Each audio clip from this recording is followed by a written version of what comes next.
I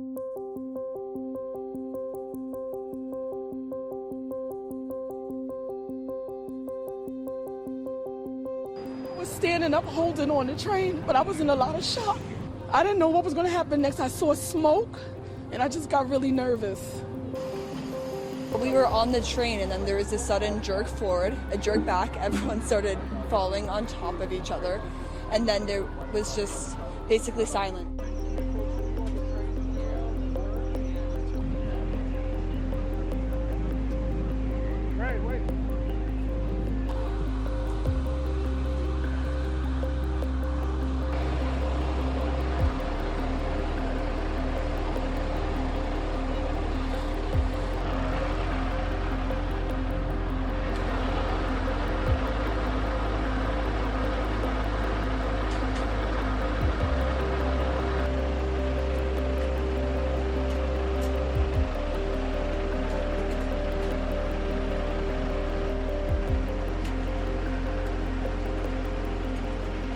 Are you okay?